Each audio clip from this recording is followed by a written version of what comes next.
My name is Richard Branson. I work in a small factory as a laborer. I have no special qualifications and started working right after finishing high school. I can't afford to quit my job, even though the pay is very low. Because of this, I have just a single $300 bill in my wallet, and there's only about $800 in my bank account. I figured I could manage somehow. One day, I saw a girl who looked very rough.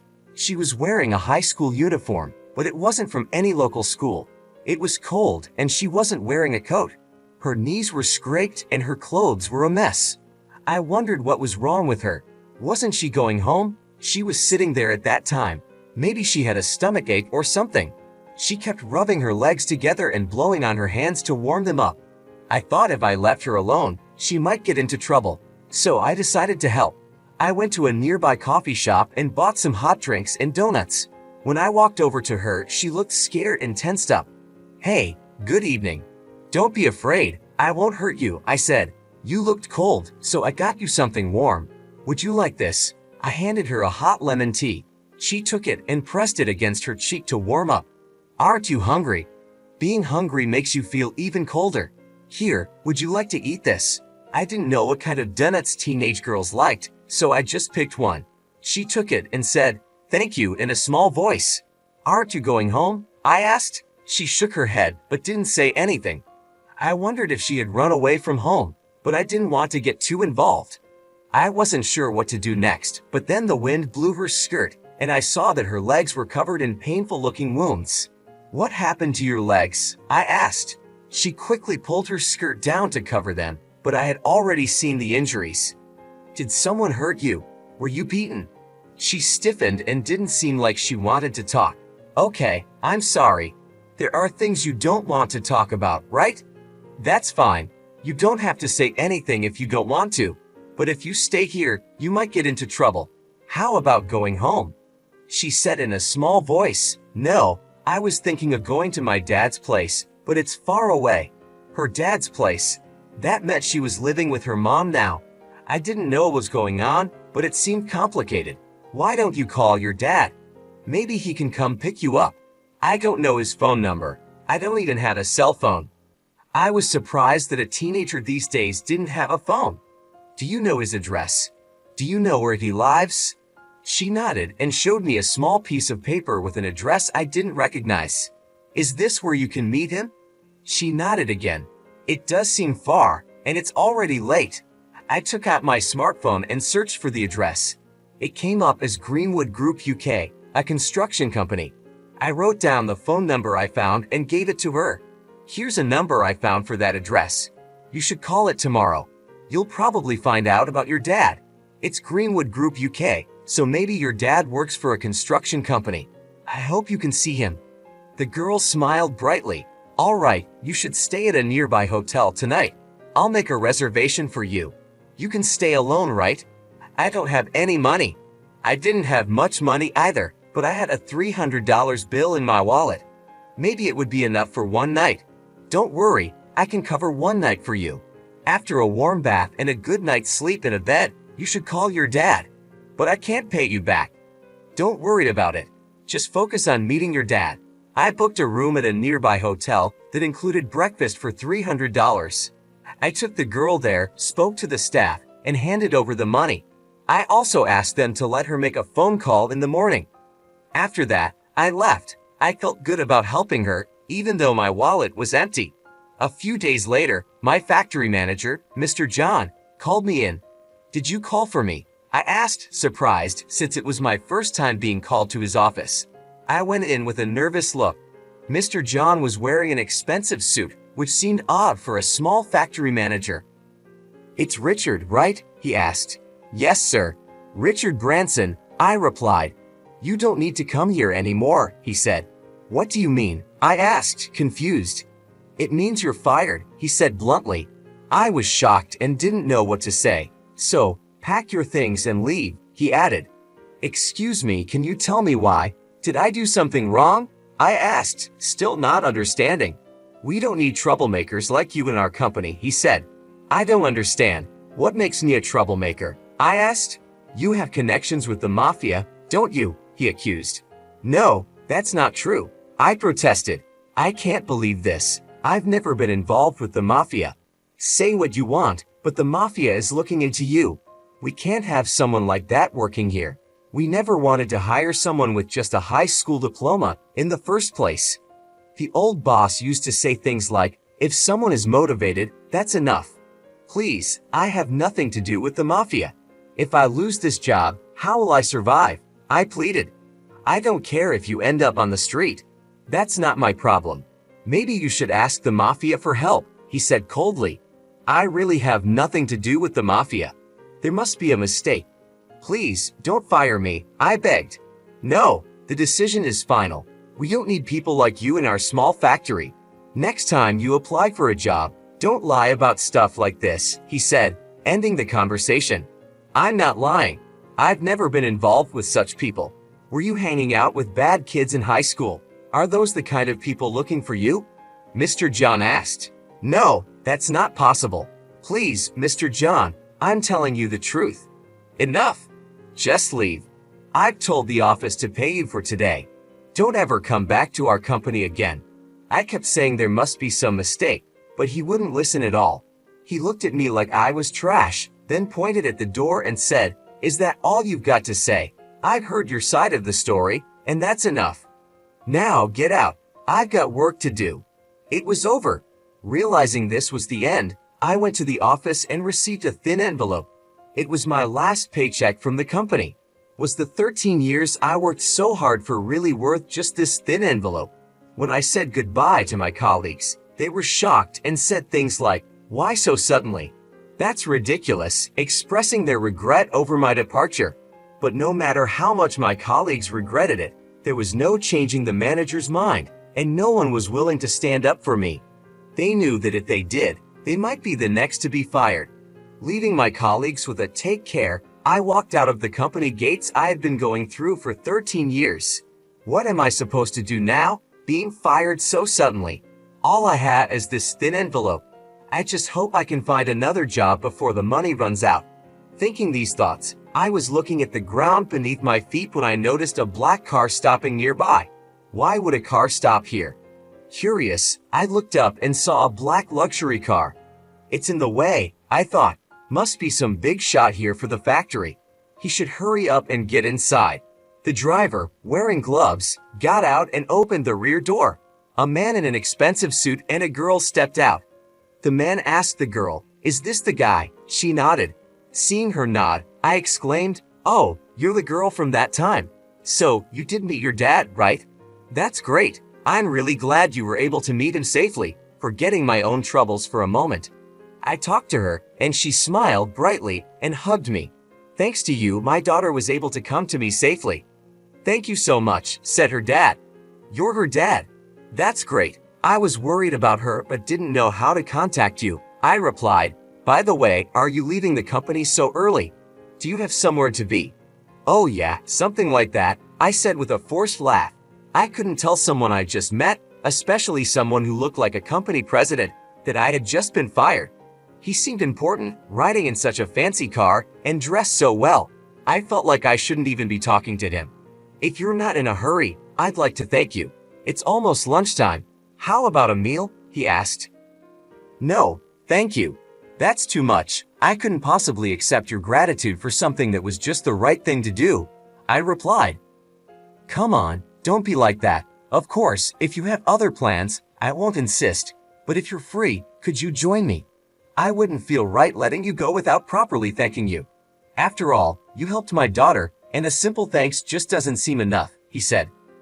I initially refused because I had nowhere to be. I had just been fired, and in my sad state, looking for another job wasn't going to go well. So I thought, if he insists, I'll accept his offer. If you insist, then I'll join you, I said, and decided to go along. I got into the car and we went to a high-end restaurant. Excuse me, I'm dressed like this, I said, looking at my work clothes. I had expected a diner at most, so I was surprised. But the man laughed and said, Don't worry about it. Clothes don't eat the meal, and pushed me forward. He must have been a regular because the hostess didn't make a fuss and even smiled at me. The atmosphere in the private room was luxurious and extraordinary. I thought to myself, wow, this place is very fancy. It feels a bit uncomfortable for someone like me with just a high school diploma. But as the drinks started flowing, things began to feel different. Seeing the girls smile and the warm conversation between her and her father was enough to warm my heart. Not to mention, the fine drinks and luxurious food made me feel like this might be the first and last feast of my life. I was enjoying every bite of my meal. After a while, the man revealed his identity. I should have introduced myself at the beginning, but that's just how I am, he said, handing me a business card. It read, Beat of Greenwood Family UK.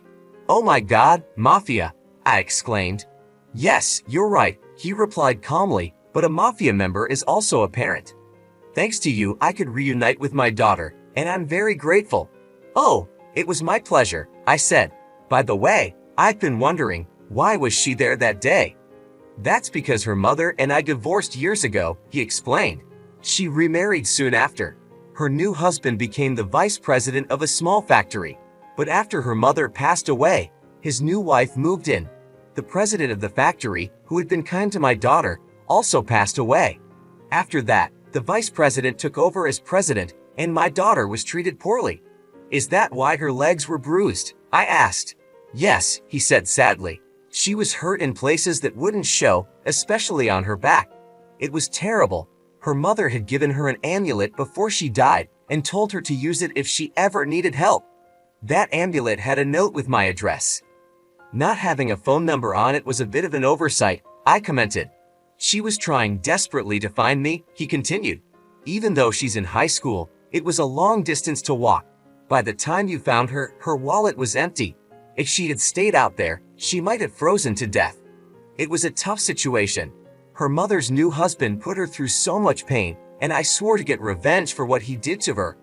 It doesn't sound good for a Mafia member to say that, but I understand how you feel, I said.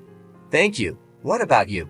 Leaving work at this hour, something must have happened, right? He asked. It's a bit odd to tell this to someone I just met, especially a boss, but I was actually fired just now, I said. Fired? Why? He asked, surprised. I was wrongfully accused of having connections with antisocial forces. I have no idea how that happened. Just this morning, out of the blue, I was told about it and then fired. Wait a minute, he said. He called over an executive who was standing by. After a brief whispered exchange, she exclaimed, "Idiots," and turned to me. I'm really sorry, that was my guy's fault, he said. What do you mean? I asked, confused. I wanted to thank you so much that I had my men check up on you. They found out where you worked but wanted to make sure you were really there. It seems like they mentioned our organization's name over the phone. That's probably what got back to your boss and led to you being fired. I'm really sorry about that. Let me fix this. I'll talk to your manager tomorrow, explain the misunderstanding, and everything should be okay. No, it's all right, I replied. It's not all right. You must be in trouble, right? He insisted. Yes, it's true that I'm in a tough spot, I admitted. But going back to work under a manager who doesn't trust me would be the same old problem. I don't want to work for someone like that. I see. So, do you have another job lined up? He asked. No. Embarrassingly, I have nothing. Honestly, if I don't find something by the end of the month, I'm in big trouble. But I still want to stand firm and find a job on my own, I explained. Good for you. In that case, how about I introduce you to a company run by a friend of mine? They're not involved with the mafia or anything. I think my friend would like you, he offered. No, that's okay, I said, even though I really wanted to accept his offer. I was tempted, but could I trust it, knowing he was involved with the mafia? Well, if you ever need help, call the number on my card. I'm always here for you, he said with a smile. About a month later, I ended up needing his help. No matter how many interviews I went to, I couldn't find a job. I was starting to think I'd have to settle for part-time work. Then one day, he called me. I'm in the mood for a drink, but I've got no one to drink with. Would you mind keeping me company? Don't worry about the money. I'm inviting you. He made it sound like I wouldn't be a burden, even though he was a mafia boss. I was surprised to see such a kind side of him and decided to accept his invitation. If it's a bar, you really don't want much, right? He asked. That's not true. I'm just picking a bar because I'm more comfortable there than in a fancy restaurant. I've never been to a fancy restaurant. It makes me feel nervous, honestly, I replied. I feel more comfortable in a casual bar. I see. I guess I wasn't being very thoughtful, he said. No, not at all, I replied, holding up my beer mug. I'll take this, thank you, and I gulped down the beer. So, did you find a job? He asked. Actually, not yet. Being just a high school graduate, it's been really hard. I've applied to a lot of companies, but no luck, I explained. That's tough, he said. I was thinking, would you mind helping me with something for a moment? My heart skipped a beat. Being asked by the mafia to help out didn't sound good. I couldn't help but think it was something bad. But he continued talking in a way that made me feel less worried. Even though I'm with the mafia, it doesn't mean we only do bad things. I just want to get justice for the man who hurt my daughter. Justice? I asked. Yes, over the past month, I've been looking into who did those terrible things to my daughter. It turns out it was the manager of the company you worked for. He acts as the manager, but the previous manager used to wear work clothes and help out on the factory floor. This guy wears expensive suits and never shows up at the factory. He lives in a luxury neighborhood over an hour away by car. That's why he's always late. Exactly, he's the typical executive who doesn't care about the workers. My daughter was like his maid, and it seems she wasn't even fed properly.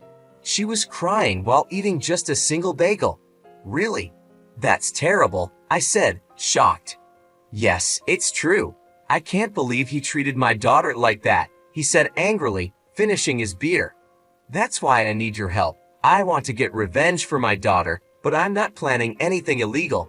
I don't want to end up in jail and miss out on time with my daughter because of a guy like him. So, we're going to do it legally. Legally? I asked, curious. Yes, that's why I set up a company. What kind of company? I asked. It's in the same industry, but it doesn't really matter. What I really want to do is take over his company. Take over? Yes, we'll take it over and get rid of the manager.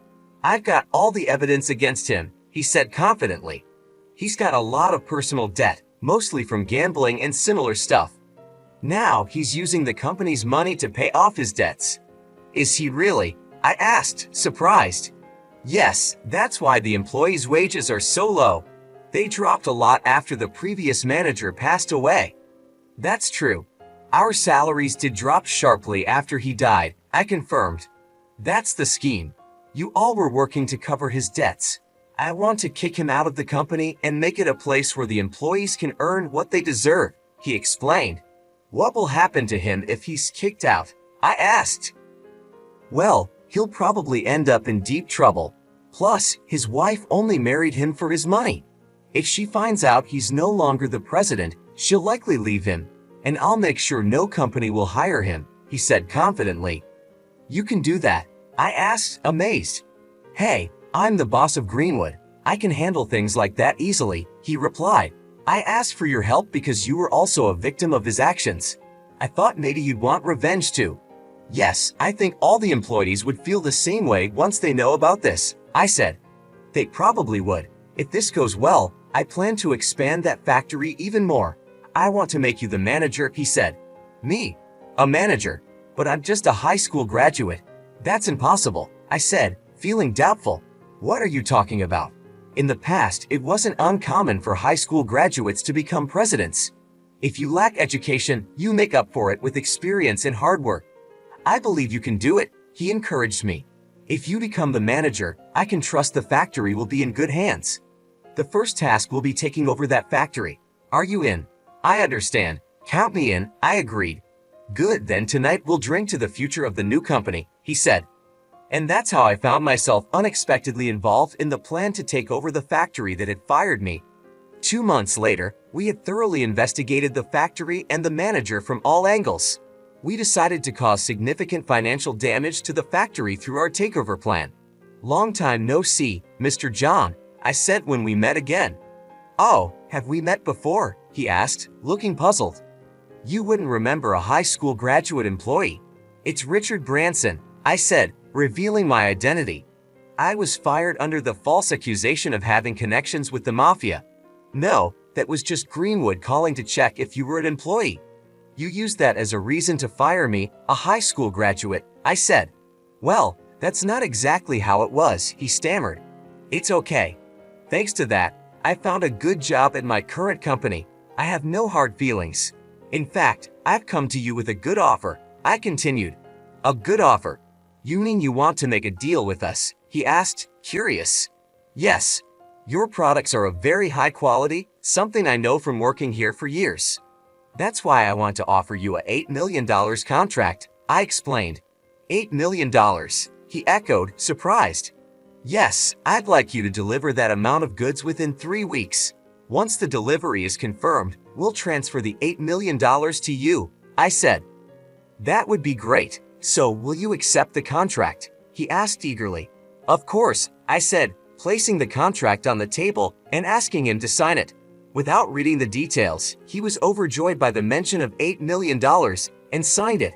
Knowing his poor administrative skills, I expected this outcome, but it was still amusing to see a company manager behave this way. Once the contract was signed, he pushed his employees hard, making them work without rest. The goods were produced, but when it came time for delivery, a problem arose. No delivery company would accept the job. That was because Greenwood had put a stop to it. Desperate, John himself went looking for any carrier. That's when a truck driven by a member of Greenwood arrived. The goods were loaded onto dozens of trucks, but along the way, they all stopped for various reasons, like vehicle malfunctions.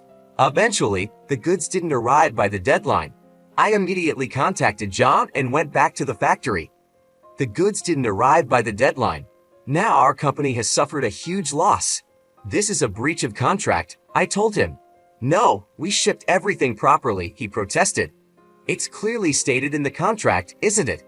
If the goods don't arrive, you'll pay $8 million, I pointed out. That's ridiculous, he exclaimed, realizing the mess he was in. I don't know anything about such a clause, Mr. John stammered, looking at me with wide eyes.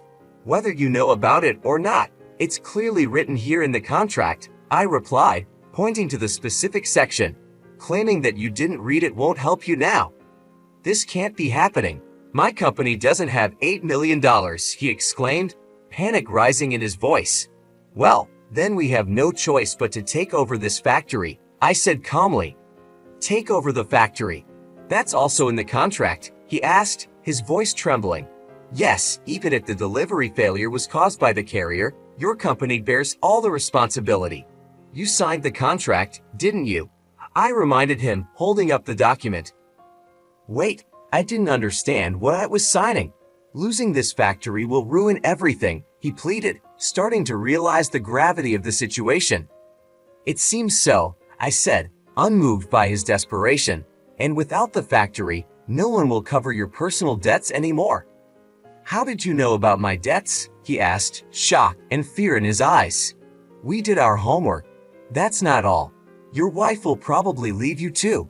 It seems she married you for your money, I continued, laying out the harsh reality.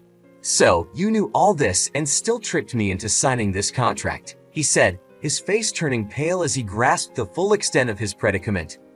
It's not just me who has a grudge against you. That's why this happened. Now the factory belongs to our company. Pack your things and leave, I instructed firmly. This is unbelievable. What am I going to do with all this debt? He cried, slumping into his chair, his face buried in his hands. After being kicked out of the factory, John went home to his wife, hoping she could help with the debt. He explained the situation, pleading for her support, but his wife, who had enjoyed a life of luxury thanks to his position, was not willing to stick around now that he was broke. She slammed the divorce papers down in front of him and demanded compensation for all the money she claimed to have spent during their marriage. Without the factory, we're finished. I need your help to pay off this debt, John begged. You should have thought about that before you lost everything, she replied coldly. I married you for your money, and now that you're penniless, there's no reason for me to stay. But we've been together for so long. Can't you help me through this? He pleaded, tears in his eyes. No, I've had enough. You're on your own, she said, showing no sympathy. She handed him the divorce papers, demanding a large sum in compensation. This added to his already massive debt, burying him under an insurmountable financial burden. John, now alone and overwhelmed with debt, found himself in a dire situation. With nowhere to turn, he realized that the life he had built was crumbling around him. The weight of his debts and the loss of his wife left him in a deep pit of despair, facing a future filled with uncertainty and hardship.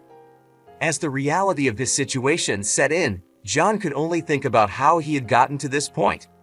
The false accusations, the rushed decisions, and the betrayal by those he trusted had led him to this moment of utter ruin.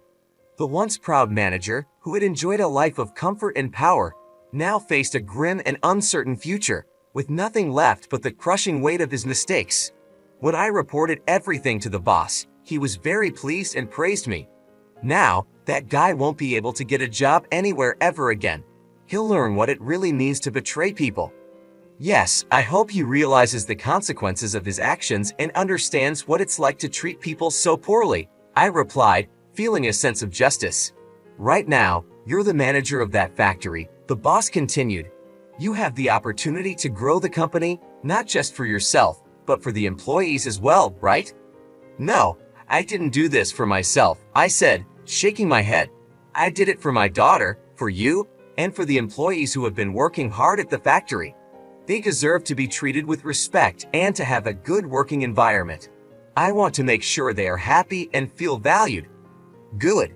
Make sure those employees are happy and taken care of, he said with a nod. Yes, sir, I understand, I replied. With that, I went back to the factory, now as its new manager. My former colleagues were surprised and happy to see me return. Thank you all for staying and continuing to work hard, I said. I know it hasn't been easy, but together, we can make this factory grow and ensure that everyone gets the salary and recognition they deserve. This factory belongs to all of us, and we will make it a place we can be proud of. As I spoke, I could see the relief and excitement in their faces. They were cheering and welcoming me back warmly, and I felt a deep sense of responsibility and commitment to them. I had been away from the factory for a while, and things had changed.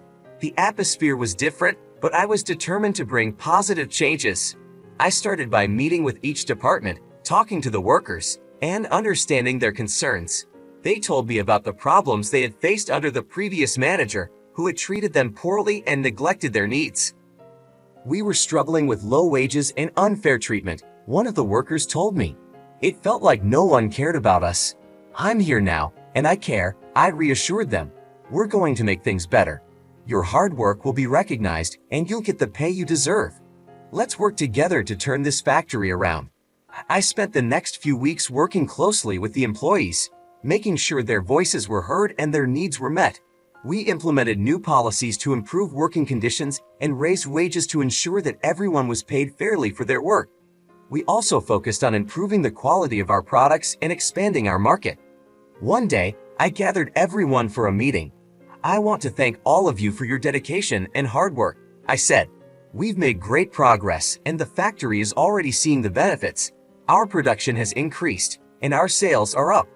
This wouldn't have been possible without each and every one of you. The employees cheered and clapped, feeling appreciated and motivated. They were proud of the work they had done and excited about the future of the factory. As the months went by, the factory continued to grow and prosper.